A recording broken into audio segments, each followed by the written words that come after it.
Hi, Heather. Hey Mike, how are you doing? Good in yourself? I'm doing good. And how is the What? audience doing? Yeah, how are you guys doing? Put it in the chat. Mm-hmm. Oh, by the way, if you have any questions for Mike, please put it in the chat and we will get to your question in the order it was received. But Yep. until then, what's new with you? How are you doing? How Pretty, was Halloween? pretty good. I wore my Burning Man kind of like monk outfit, and yeah, I haven't been anywhere since the last show, but I try to keep busy climbing mountains and rappelling and stuff like that. That's fantastic. What is your favorite part about rappelling? Rappelling is great when you're going through a canyon because you get to go places on Earth that can only be accessed if you have a rope, because you just can't climb up into them, and you would fall to your death if you tried to down climb into them. So you need a rope to do it carefully. um, but also I like the thrill. It's kind of like going on a roller coaster. It's that safe rush of adrenaline. There's always a little bit of danger, but I also like it that your life is in your hands, that you control your destiny, unlike a roller coaster where you just have to sit there. Speaking of which, did you hear about Disney's new roller coaster idea where it jumps tracks? No. If I That's could, if I interesting. could find the video, I'll send it to you later. Which park are they going to put that at? I don't know. I'll find the video. I'll send it to you. Did the audience know I used to work at Disneyland, the one in Anaheim, Now, 1985? where I was were picking you? jobs. Hmm? Were you Captain Hook? Did you No, play Captain Hook? no. To be, what did the term do they use? To be a character, I think they called them. There were very high requirements to do that. Really? They were really picky who could portray Captain Hook or Mickey Mouse or Pluto or anybody. Wow. And you had to be very outgoing, and you had to just there would, like, I heard somebody's audition is a bunch of men in suits sat there and said, "Okay, entertain me." So, so Jeez. but I knew a lot of them. I hung out with them in the break room, and they were very outgoing, fun people. And I tend to think it maybe a lot of people who wanted to get into acting did that. Um, but no, I was in the custodial department, and I was the one that was either emptying trash cans or sweeping trash. And a lot of people think that that's probably the worst job, but actually, I would I would much rather do that than, say, be a ride operator or a cashier, where you're doing the same thing all day long. Whereas a sweeper, you have a huge area that is your territory, and as long as you keep it clean, it's all good. So you can wander around as you wish, and if it's a slow day, you can flirt with the popcorn vendors and things like that. That's how I met my first girlfriend, and or chat with the guests and do stuff like that. So yes, that job did have its downsides, but all things considered, I had a pretty good time with it. That sounds pretty fun. Yeah, my actual first job was at Knott's Berry Farm, which was a different amusement park in Orange County. And at that one, I worked in food sales, and it could get boring. I liked it being in the kitchen because then you got to goof around with the other people in the kitchen. But I'm not real big on dealing with the public, like one person after another. I just don't Yeah. have that kind of energy and charm. Well, speaking of which, are we doing a trivia question or something different today? So Talking about audience. I am going to do a simple little magic trick for you guys. Okay, let's get you on the big screen here. Okay. So this is no big deal. Most magic tricks you need a spectator to help, but this one I can do just for you guys. So I'm going to put this hairband, a rubber band will work too, and you can see it's a take it from me, it's a perfectly normal rubber band. And watch this. I put it around my first 2 fingers. And now watch this. 1, 2, 3. See, it hopped over to the other 2. But wait, there's more. Holy cow. I'm going to do it again. I put it over the first 2 fingers. And this time, I'm going to create a fence over it with another hairband. Okay, you can see, legitimate hairband. Okay, 1, 2, 3. Whoa. And if you guys stick around to the end of the show, I'm going to show you how you do it. And I know I'm very big on the magician's code of secrecy, but it's not like an ironclad thing. This one, the secret, to be honest with you, is rather well known. So at the end of the show, if you guys remind me, I'll show you how I did it. That's awesome. I'm definitely going to remind you. I want to know how you did that. Sure. And one more thing. I want to put out a good word for Jen Kramer's magic show. It plays at 3 o'clock on Sundays at the Westgate. Jen is the only female magician in Las Vegas, and she does a really fun show. It's very family friendly and energetic. It's in a small showroom. So when I saw it, there were probably only about 30 people. So even the worst seat is a good seat. It's very interactive with the audience. And Jen is just the sweetest lady. After the show, she poses for pictures and chats with the audience, and there's no shakedown for a professional picture. So please support her show. I really like it. So can we see that one more time? Sure. And yep, this is just like kind of like a business card. And she kindly autographed it at the back. That's so awesome. Yep. Okay, one more thing before we get to questions. Okay. So one of my favorite TV shows is Young Sheldon, which is a prequel to The Big Bang Theory. And normally I love the writing on this show, but I had to take objection to a recent episode where Sheldon was tutoring a kid who, shall we say, was not the sharpest tool in the shed.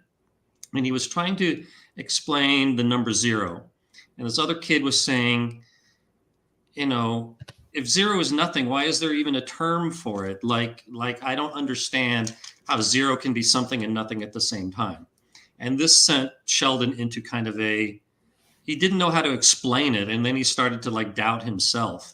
But no, 0 is absolutely a number just like any other.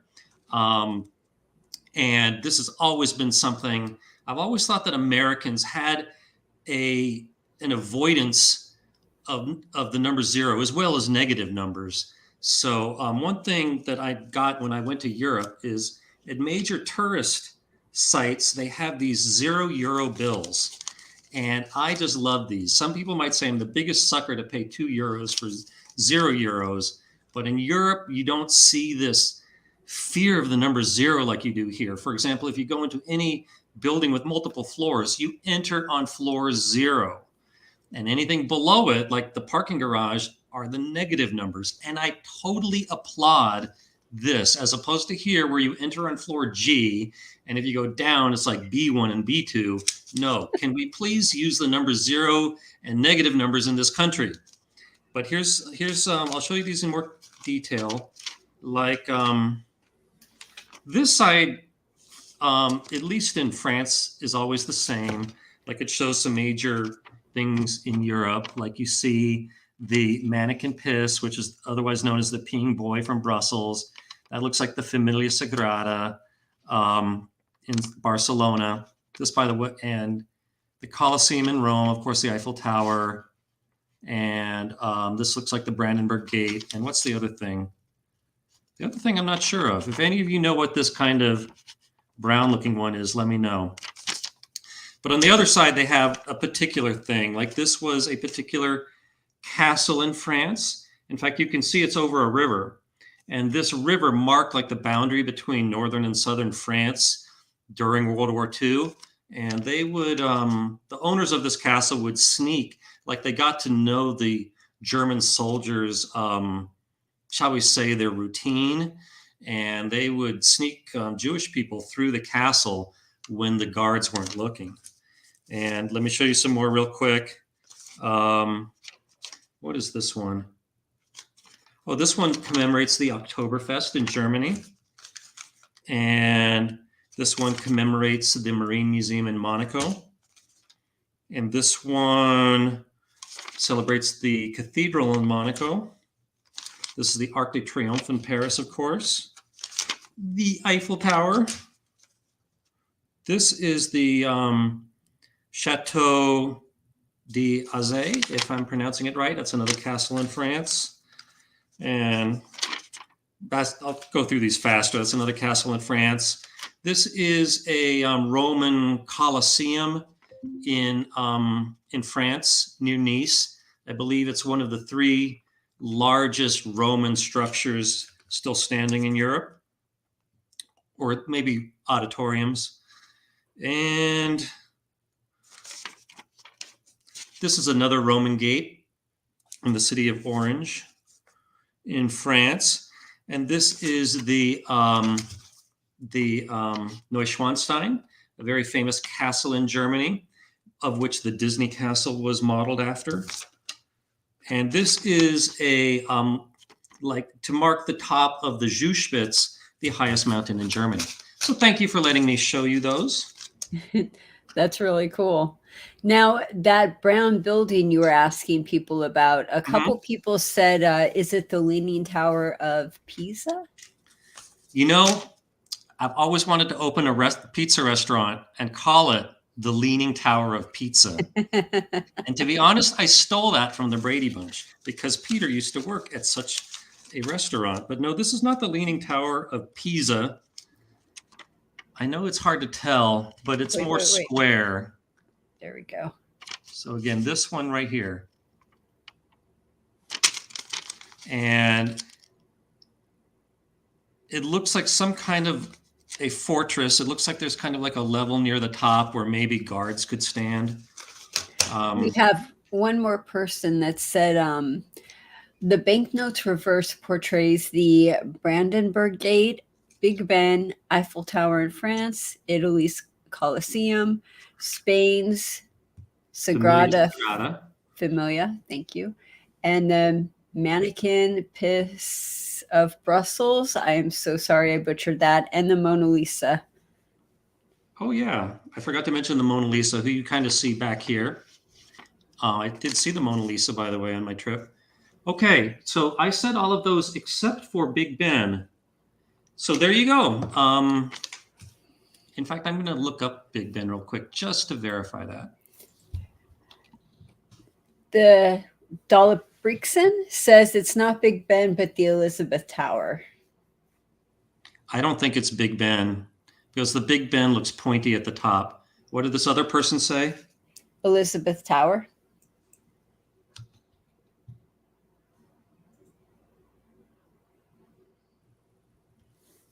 For Elizabeth Tower, I'm getting the same pictures of Big Ben. Probably. Or some clock tower. No, this thing is flat on top. I mean, I didn't mean to discuss this on the show. Maybe what I'll do is I'll scan it or take a picture of it. And that's what it is. The Elizabeth Tower houses Big Ben. Okay. Yeah, no, I don't think it might be, I see a building right next to it, but no, I still don't think it's that. All right, let's get on with the show, okay? Sounds good. Let's get to some gambling questions. Okay. And again, if you guys have a question for Mike, please put it in the chat and we will get to it in the order it is received. Now, our first question of the day comes from Danny. What would be your go-to betting system in Baccarat if your bankroll was $5,000? What system would you use? It all depends what my goal is. So, Danny, why don't you rephrase your question and you give me a goal, and I will tell you what betting system would be, or shall we say, a betting system that I would recommend to achieve that goal. Sounds good. So our next question comes from Jay.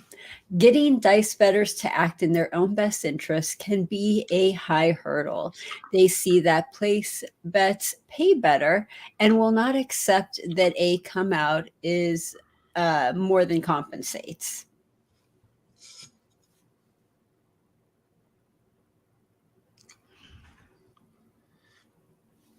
Well, to be honest, I don't understand the details of the question, but I will say that I have given up trying to help players at the tables. For one thing, 99.9% of them don't know who I am and think I'm just the average idiot who is throwing his money away. So why should they listen to me? And secondly, most gamblers are just not receptive to advice. So and if I try to give it, it'll probably lead to an argument. So I'm happy to give advice if it's solicited, but if I see players throwing away their money on stupid bets, I just let them. So on craps table, you think the dark side's the best way to play, and then that's that? Well, the dark side is a little bit better, but I don't do the wizard finger wagging of shame if you play on the right side, because the house advantage difference is only 0.01%. So if it costs you an extra 0.01% to have more fun, by all means, go ahead. 10, 20 years ago, I might have given a different answer, but gambling is supposed to be for fun. So I'm not trying to take all the fun out of it. Okay. So our next question comes from Vince. Hey, Vince. Hey, Vince. What are your thoughts on the Dale Embert and the buy 4 buy 10 betting? Okay, the D'Alembert is a betting system.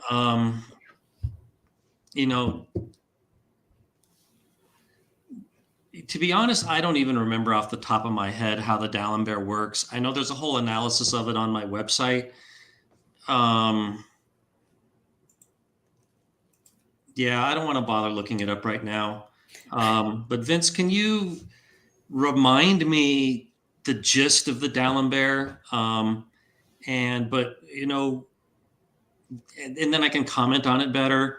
And buying the 4 and the 10, I only recommend buying the 4 and the 10 if the commission is only paid after a win.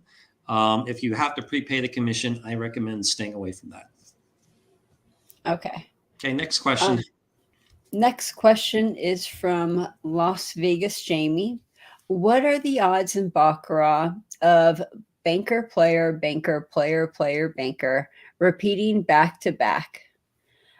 Also, do casinos ever sanitize their playing chips? Thank you. Okay. So let's see. We got a sequence of 6 that repeat. So if I may rephrase the question, what is the probability that hands 7 to 12 repeat in the same order hands 1 to 6? And let's just skip over ties. So since Baccarat is close to a coin flip game, I'm just going to say it's 1/2 to the 6th power, which is 1 in 64. And as to the casinos cleaning the chips, I'm sure that that's done more frequently at the nicer casinos than, say, the El Cortez, where it almost looks like sometimes the chips are so sticky they stick together. But Heather, as a former dealer, maybe you can address this one better than I can. Sorry, the chips are never cleaned. It doesn't matter what casino you're in. It doesn't matter if you're in a nice casino or not a nice casino. The only time the chips are cleaned is when someone spills their beer in there, and then that alcohol is used to clean them as you're cleaning the chips. And how come the chips in nice casinos, like say the Wynn, just are always nice and clean? Is it that they just replace them more often? That might be it. Maybe the patrons just have cleaner hands. I know that every casino that I worked in as a dealer, they didn't clean the chips. And the only time they would get cleaned is literally when someone spilled their beer in the rack and you had to close the table and then clean, like actually wipe off the chips. We would start off with white rags. And by the time we were done, we would have black rags. And that was the only time anyone would ever touch them. But how do you know that when a chip was back in the cage that it didn't get cleaned? Because they had better things to do? I think keeping the chips clean is an important thing to do. Yeah, but not the people who are actually paying you money. The casinos don't want to spend money on that. I would like to think that if they're spending money to vacuum the floors and empty the trash, that they understand what the cost of doing business is and that they would want their patrons, if they care about them, to have nice, clean chips. If I Yeah, ran a casino, I would spring for chip cleaning. you said it right there. If they care about the people, they would do that. All right. Anything else to say on this topic? Okay, sounds good. Let's move on. So our next one comes from John. I understand that it is better to buy a 410 and then place the others. But why does a casino offer this in the first place? In the history of craps, were both bets needed? Is it simply a casino trick like the Big Six and Eight? That is a good question. And I have asked people in the casino business this, and I still can't get a straight answer. Is why do you need both buy and place bets on the table? Why do you need two bets that do exactly the same thing? And if you have the Big Six and the Big Eight, then you have three for the six and the eight. I've yet to get a good answer to this. I will say I've talked to a lot of dealers about this, and I asked them. I worded it something like this: "As I've played craps before, and I never hear players state if they're making a place or a buy bet, and I've never had the dealers ask, like let's say the player says, I want to bet $100 on the five. You never hear a dealer ask, do you want to make that a place or a buy bet? No, there is really just one way of doing it, is they make place bets on the 5, 6, 8, and 9, and they just automatically make buy bets on the 4 and 10. And I think this is just an understood thing. And I think that we can almost get away with even having to use this terminology. And if I ran a casino, I would at least consider, just not offering both, that you would just bet on any given number and it would pay according to the way they conventionally do it. So there is my answer there. Heather, as a former dealer, do you have anything to add? When I was being taught how to deal craps, it was just exactly what you said. Automatically buy the 4 and 10, everything else is a place bet. And it was just taught to me like that. It was automatic. Okay, but I think you meant the 4 and the 10 were buy bets. Did I say it the wrong way? I think you said that 5 and the 9 were automatic buys. Oh, sorry. Okay, good question. Cool. And by the way, why don't I noticed there was at least one question at Wizard of Vegas. Okay, let's skip to that, okay? Okay. So Gilmer asks, and by the way, I always like to thank G because he puts together a post summarizing each show and with a list of topics and times. So I really appreciate this, G. Thank you so much. And his question is, what is your current position on 6 to 5 blackjack? When it first appeared, you declared it a travesty, not even deserving to be called blackjack. These days, however, you're more likely to defend the casinos that offer it. To put it another way, would you ever play 6 to 5 blackjack? That's a good question and a good point. Yes, I will say that my position on 6 to 5 blackjack has changed over the years. When it first came out, my opinion was, how dare these casinos, offer this game, trying to fool players, with the 6 to 5, it's like taking advantage of them, of mathematically ignorant players. And I was really kind of hot and bothered about it. But I think most people would say that as you get older, you choose your battles more wisely. And the casinos could make a very good argument that we just don't make money on blackjack, except if it's at very high bet levels, like 50 or more. And it's, we're actually losing money on, say, $25 and less blackjack. And this is not for basic strategy. This is for the average level of play. And they would be right. I've looked at some data on this. And so they make a very good point that that from a business standpoint, we cannot afford to deal 3 to 2 blackjack unless it's like at $100 minimum. And they would say, but we're even being nice and offering it at, say, 50 and 25, even though we don't make any money at it. So, but to that, you might say, well, if this is true, why did they ever offer it in the first place? And my answer to that would be players are fortunately getting better. And I would like to take maybe a little bit of credit for that. But players, yeah, they play better and they're not making as many mistakes as they used to. And maybe other things like the cost of labor has gone up. I'm not sure. So yeah, I must say that when I see 6 to 5 blackjack now, it doesn't bother me anymore. No, I don't play it, of course, but the casinos are running a business, and sometimes they got to do what they got to do, and they are not a charity to the players. And what else I was going to say? But for example, my brother is going to come to Vegas for Thanksgiving, and I'm sure he's going to want to play some blackjack. And let's say the choices are $10 6 to 5 and $25 3 to 2. I don't think he's going to be comfortable at the $25 level. So I would be happy to sit down with him and play 6 to 5 blackjack at $10. I'll be a little bit embarrassed, to be honest with you, but because it'll be fun for me because it'll be fun for him. So that might be a situation where I just have to take one for the team and play it. And there is my answer to that one. So, on a side note, what is your favorite Thanksgiving dish? Let's see.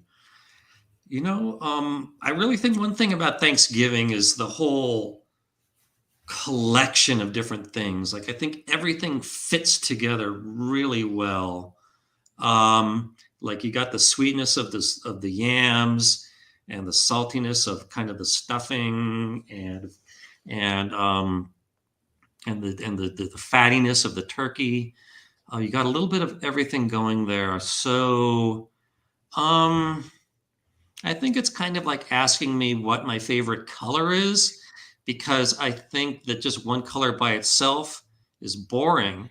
But when you have lots of colors, it kind of makes the world a more interesting place. So no, Fair I guess enough. I just do not have a favorite Thanksgiving dish, but I hope you get my answer. No, that was fair enough. Totally. Okay, moving on. This one is more of a statement than a question. Thank you so much for adding the article on 3 times Ultimate Texas Hold'em. It plays like heads up, but no bad beat payouts which adds over 7% to the house edge. Please keep shaming these rule adjustments that punish players so heavily. Thank you so much for thanking me, and you're welcome. I put in a fair bit of time into that page, so I appreciate getting a little bit of credit for it. One thing I've noticed is it seems like the more work I put into something, the less attention it gets. So, so I heard a report that I think it's called the Scarlet Pearl in Biloxi, was dealing Ultimate Texas Hold'em, where you could only raise 3x pre-flop with no other rule changes that cut the player's way, like bad beat bonuses. And so I said, I've got to warn players about this. So there's a whole new page on my website about this game, and I'm planning to add something about it in the 3rd edition of my book. This is just still the 2nd one. The 3rd one is still in the editing process. But if I may ask you a question, where did you see this 3x game? I could use, shall we say, a confirmation that it really exists, because I still have not seen it with my own 2 eyes. So if you guys have seen this game, please put it in the chat so we could talk about it later.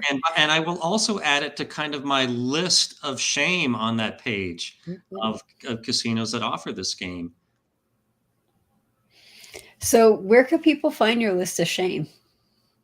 There is not an official list of shame, but where I see somebody doing something I don't like, I remark about it in the page, for example, in the roulette page.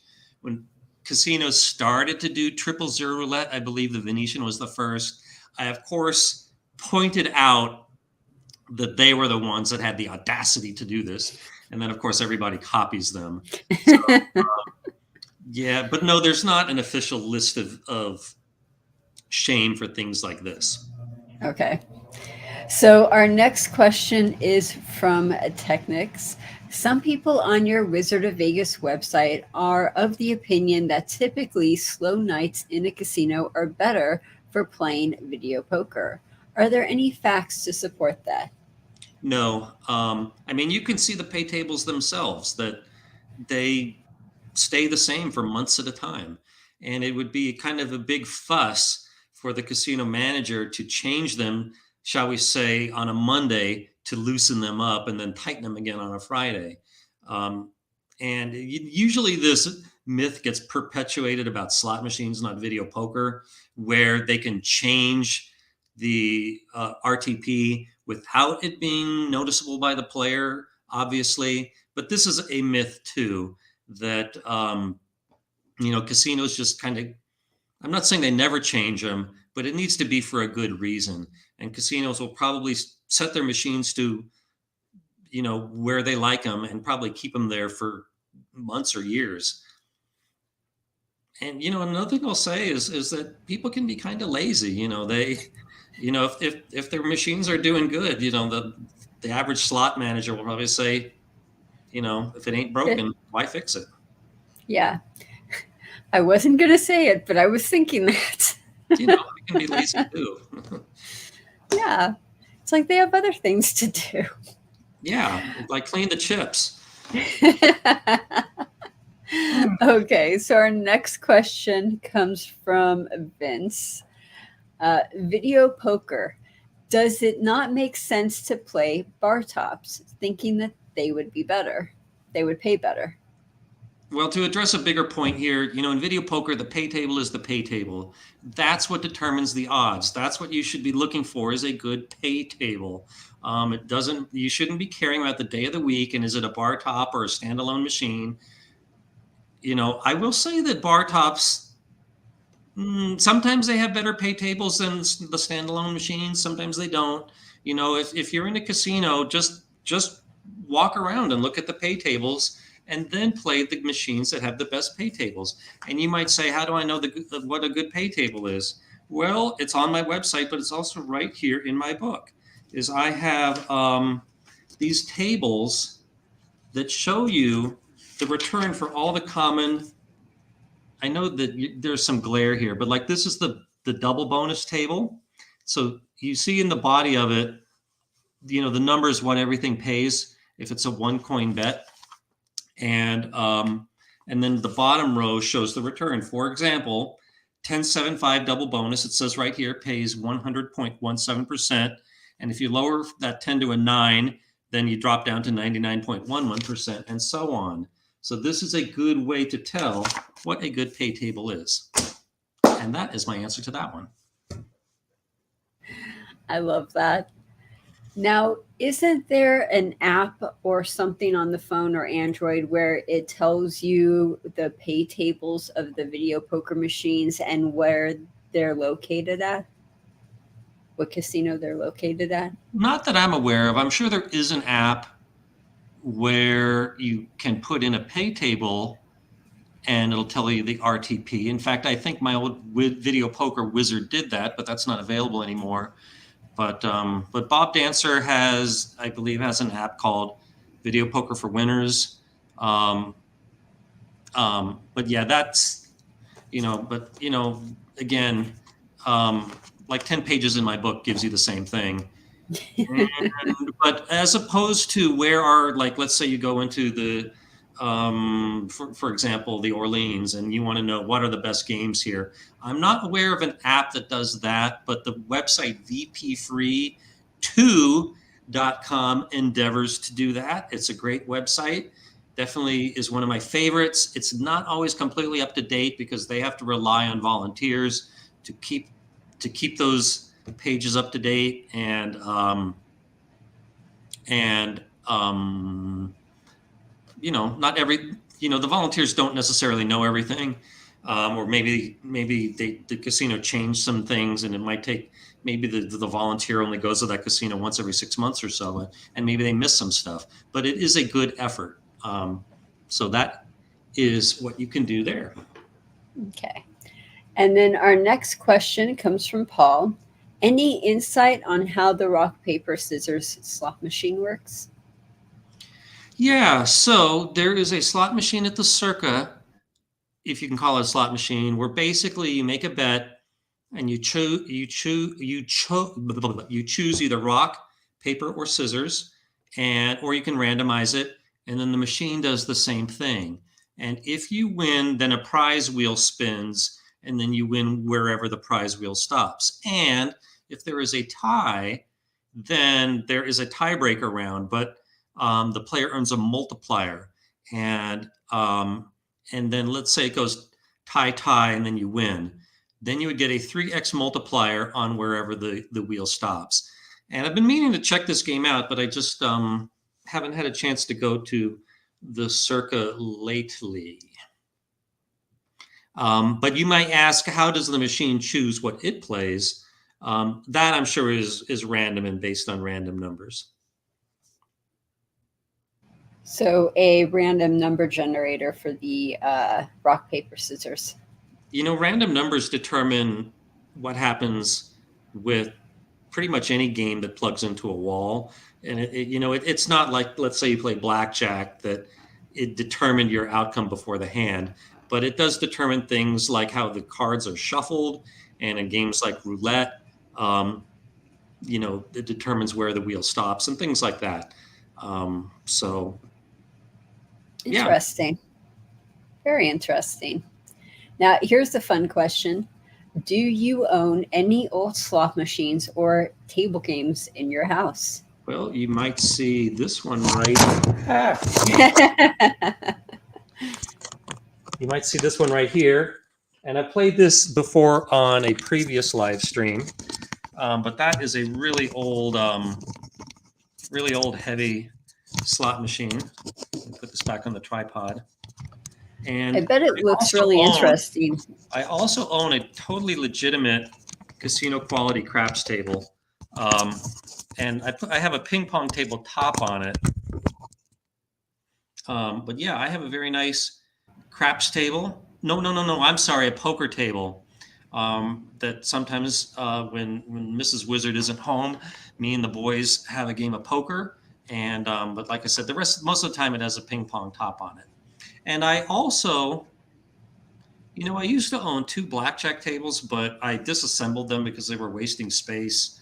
And for a while, I kept them in my garage. But then I just eventually said, why am I even keeping these things? And I either sold or gave them away. I don't remember. Okay. Would you want a certain table? Any table? You could pick any table you wanted. Not really. But is there like a certain? No. Okay. I can't think of any place where I would put it. And it, if I had more of like a man cave, where, maybe, but it would just waste space, to be honest with you. Okay. Do you want to talk about banknotes? Since you were talking about banknotes, we have a banknotes question. I'll be happy to entertain a banknotes question. Okay. Speaking of banknotes, this is from Jean. Do you think that the U.S. should redesign our banknotes to make them different sizes and whatnot to help, for example, the blind when handling cash? Or is the cost of business not worth it? I absolutely am in favor of redoing our banknotes, starting with making the smaller notes smaller. And I never even thought about the benefit to the blind, but to the people that can see, I think it's easier to just find the note that you need if they're different sizes. Like it might be dark, or you might just keep them in a random order like I do. But, I love in Europe how they're different sizes. And I wish they were different colors. and I think we could be more imaginative with the designs. And they've made some improvements. I will give the Bureau of Engraving and Printing credit for that. But yeah, I'm absolutely all in favor of that. Different colors, different sizes, and let's please get rid of the $1 bill. They're just not worth the expense of making them anymore. And let's go to Canada and make the $1 coins the same size as their loonies, which is the term for their $1 coins. Um, and this country, I don't know why. I mean, we've have a $1 coin, but they have never really caught on.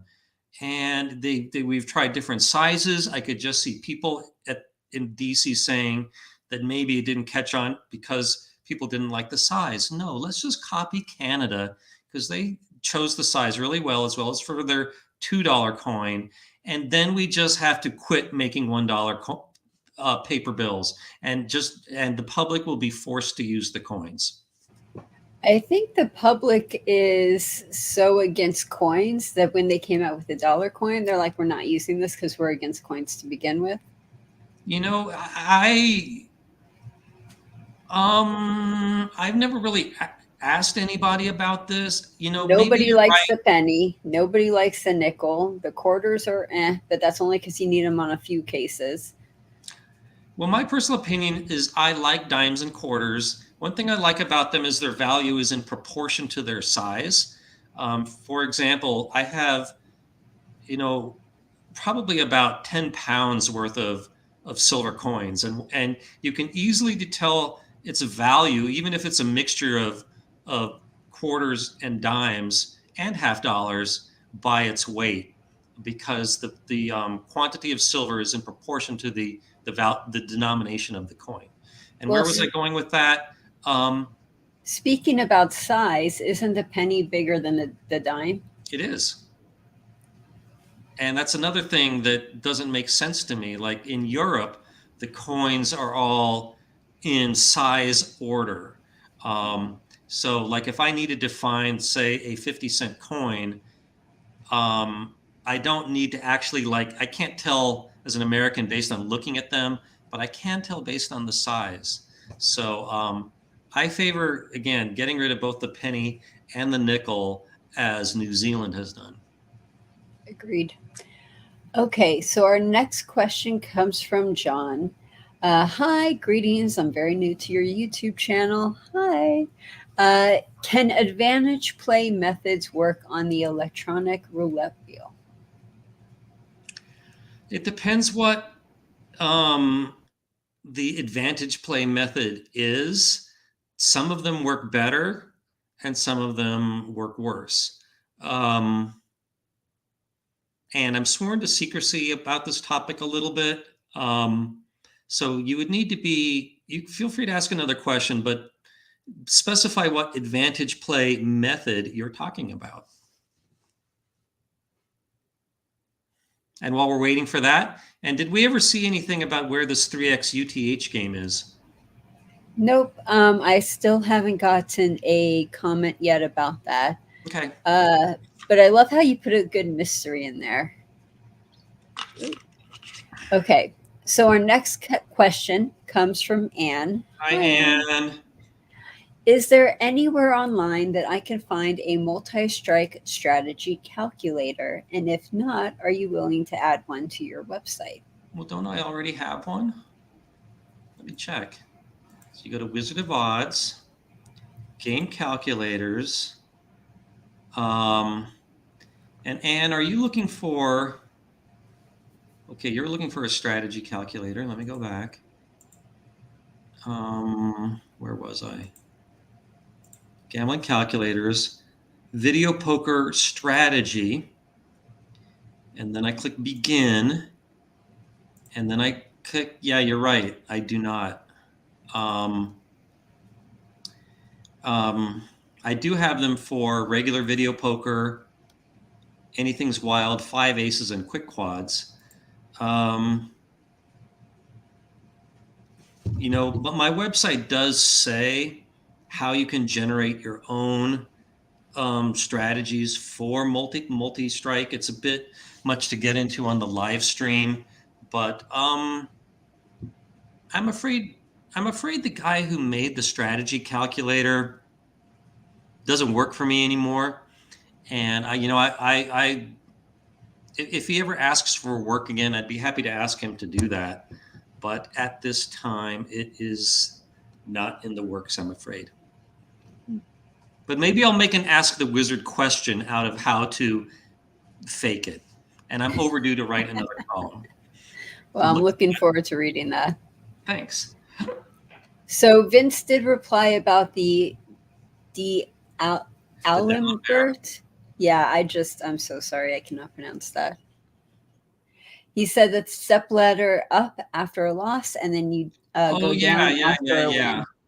So I think that let's say you start with a 1-unit bet and you win, then you go up to 2. If you win again, you go up to 3, and if you lose, you go back down to 2. So you just keep going up one or down one step at a time. This is a how shall I put it?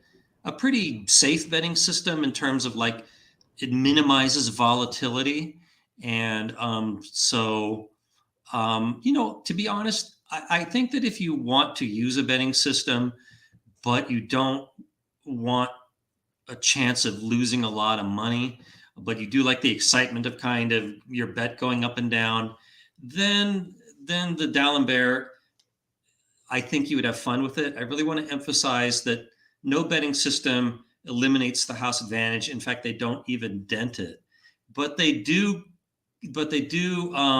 affect the volatility a lot. And if you want just a little bit more volatility in your gambling, then the D'Alembert would be a good choice.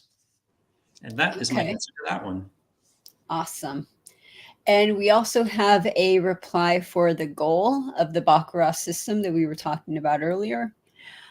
So the goal for Baccarat could be to play until I win bigly and then take the money and run. Another goal could be to double my money, possibly with a single bet. And yet another goal would be to impress my friends with knowing how the banker usually wins. Okay. If I remember correctly, the first one was what's a good betting system if I have a really high winning goal? Then I would do the anti-martingale, where you just keep pressing your wins until you hit your goal or you lose your whole bankroll. And as to doubling your money, then just bet everything, and just one bet, win or lose. If you win, then you double your money. And there was something about showing that I know when the banker's going to hit. Betting systems are not going to accomplish that. They do not, as I just said, they do not cut down the house advantage at all. The odds what they are, and maybe I didn't understand that last part correctly, but that is my answer to that one. Awesome. And one more question. Wolf says, have you encountered anyone you felt could legitimately control the die? Nope.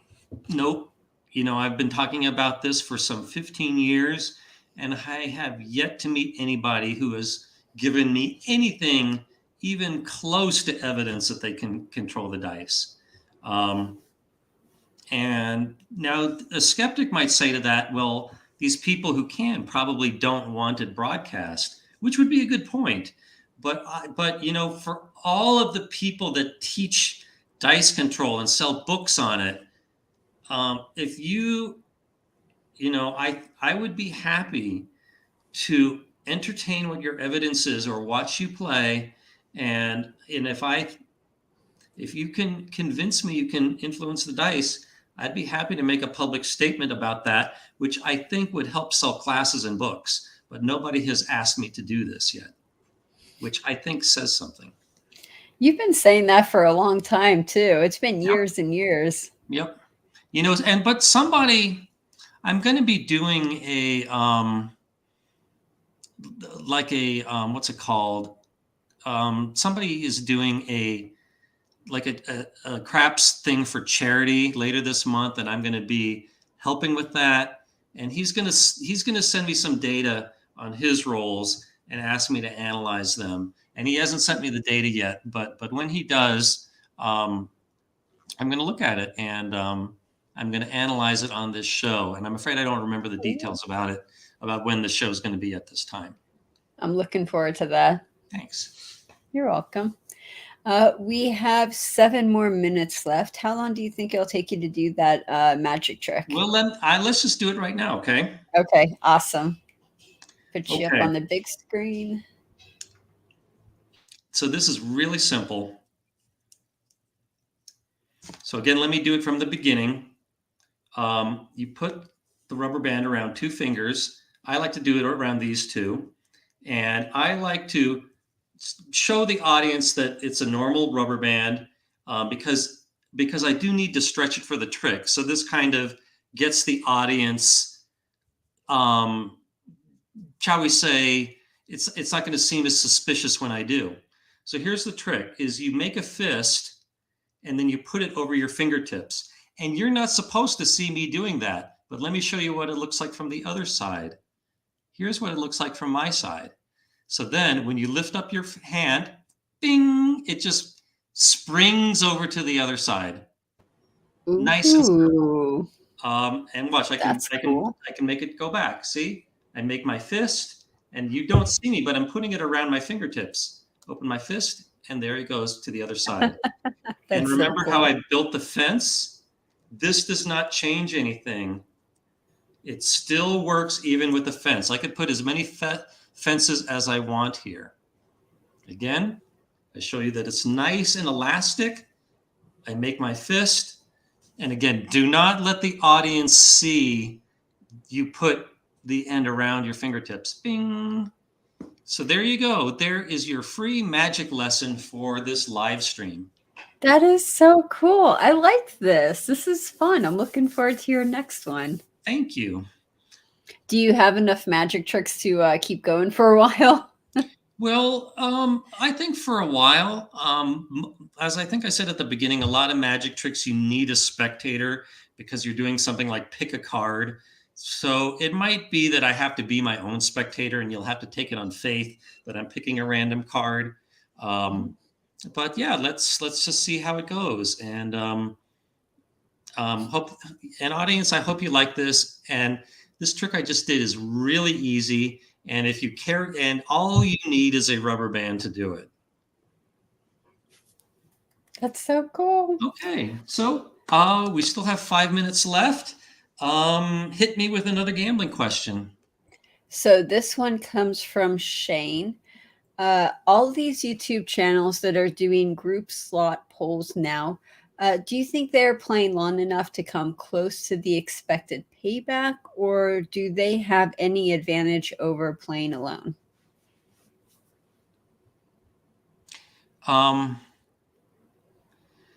Okay, so for those who may not understand the question, on YouTube, there are tons of personalities that play in the casinos, and they make YouTube videos about their playing. And a lot of them they play slots. And with a lot of these things, they try to get a following, as any YouTube celebrity does.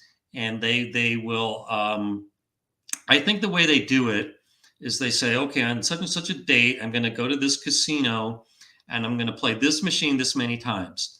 And they will calculate how much money they're going to bet, like say $10,000. And then they will say something like, okay, if you want to be in on this action, then send me the money in advance. And then I will give it back to the audience, according to how much they bought in for. And I think it's a great idea. I think it's a good way to let your audience in on the excitement because they actually have something going for it. But as to your question, no, they are just playing a random machine. There's nothing tricky about it. And it takes a long time, like hundreds of thousands of spins for a slot machine to get close to its theoretical RTP, because slots are very volatile. And so whether it's on YouTube or not, in the short run, slot machines, anything can happen. You can lose a lot, you can win a lot, and anything in between can happen. So I hope that answers your question. And real quick, Mick says that at Foxwoods in Connecticut, they have a Ultimate Texas Hold'em game that has 3 times only, but the dealer flips 1 card. That's interesting. To that, I would ask, which card do they flip? Cool. And then do you want to do, can we do one more question? Sure. Fantastic. This is from Wolf. What would it take to get an autographed book? That's a good question. Thank you for asking. I don't get asked for autographs that often. I think that, as I mentioned earlier in the show, this book is sold out. You cannot get it new anymore.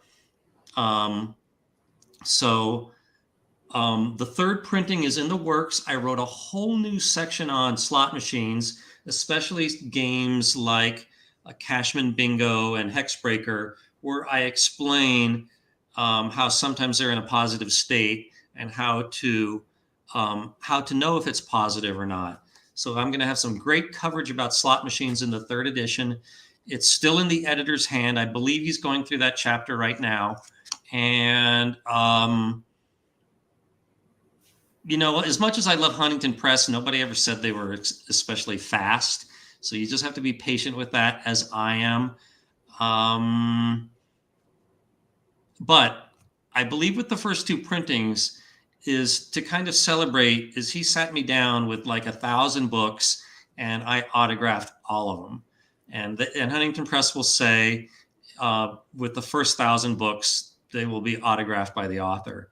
So keep an eye on my live streams and my newsletters and what I write about at Wizard of Vegas. And I'm sure I'm going to mention that when I get a date that the book is coming out, that I will broadcast it.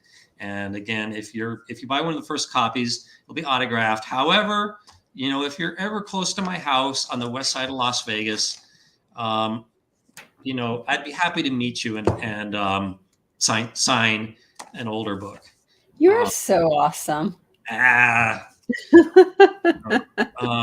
Well, several people are over here saying, I would love a signed book. And one person said, yay, 3rd printing. So people are looking forward to it. Thank you. Okay. Now, thanks, Mick. He said the first card of the flop. So that's interesting. That's very interesting.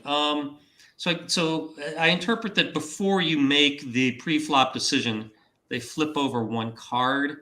I have not done the math.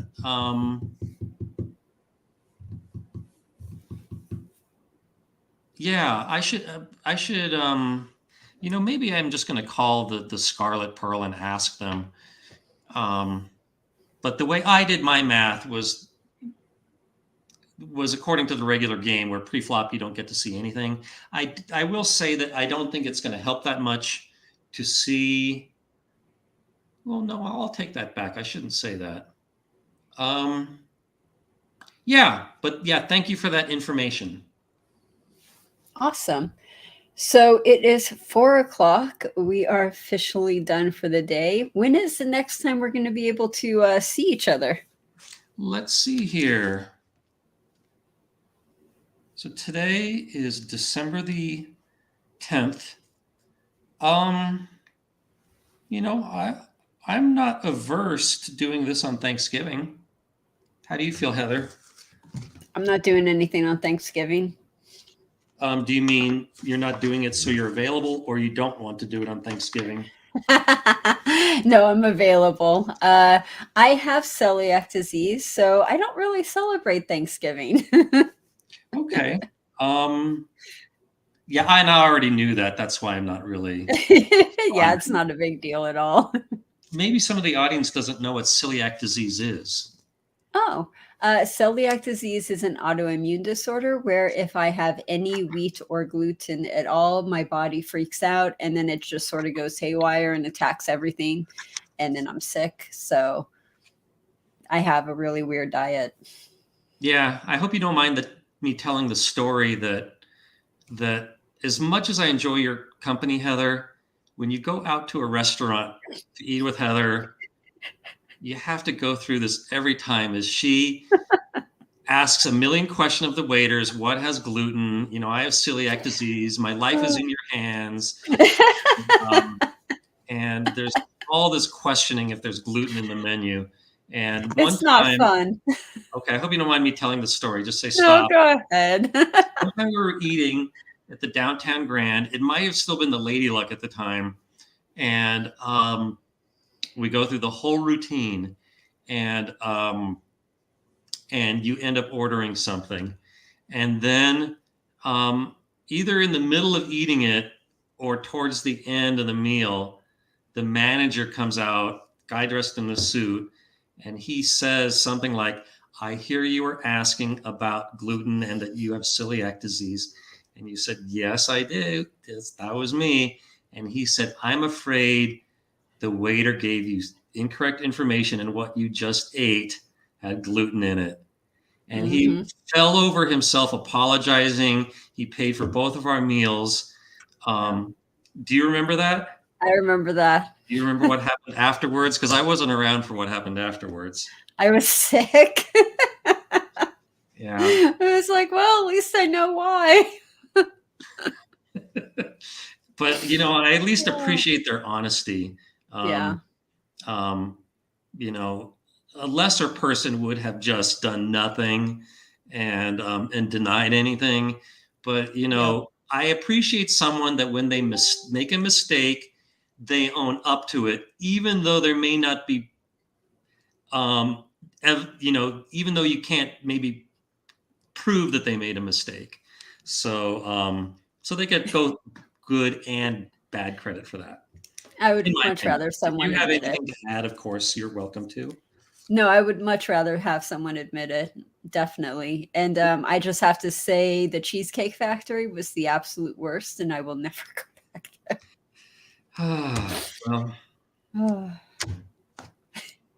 Well, part of life.